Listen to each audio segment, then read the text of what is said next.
Who was the second United States president? Oh, John Adams, yes. Questions like these might stump many American citizens. One of the most famous conductors on the Underground Railroad. Harriet Tubman. But these immigrants pursuing citizenship are determined. Susan B. Anthony. Yes, Susan B. Anthony. And so are the retirement home residents prepping them to take their citizenship exams. This staffer refers to his tutor as father.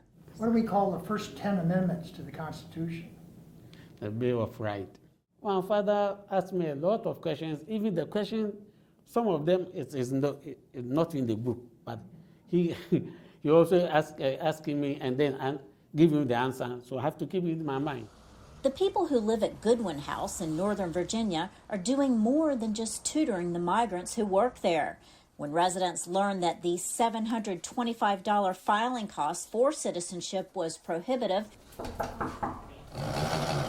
they decided to raise money to help the immigrant workers who do so many things for them. Citizenship for the people who have met all the requirements should not be such an expensive proposition.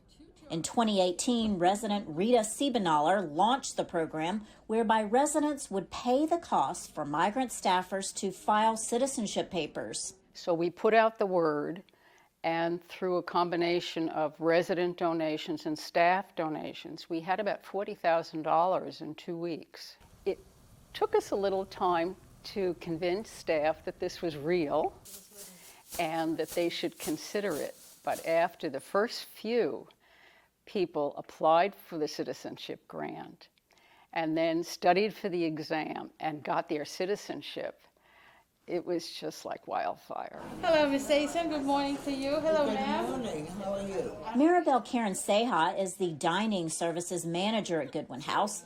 Residents paid for her to become a citizen. She's bonded tightly to them. I come to work not only for the money. I give my 100% and my love to them. You know, I treat each and every one of them as my family. Goodwin House President Rob Liebrick says the staff members come from 68 different countries and that the elder care industry is becoming increasingly reliant on immigrant workers. Roughly 1 in 4 workers in long-term care facilities is an immigrant, he says. We're going to be doubling the size of the senior living population in the next 20 years of the 75-year-olds. And at the same time, we have the lowest birth rates in our country that we've ever had. And so we really need to find people to come in and provide hands-on care, support, etc. And that's where the immigrant population is so critical. I forget when the Civil War started. Do you remember? It was 1861 and 1865. Nok Uyen was regularly quizzed by residents when she was pursuing citizenship. They were searching for more information and help me to understand more about the American history and how to become a citizen, not only to pass the citizenship test, but also how to be a good citizen. What rights do a citizen have?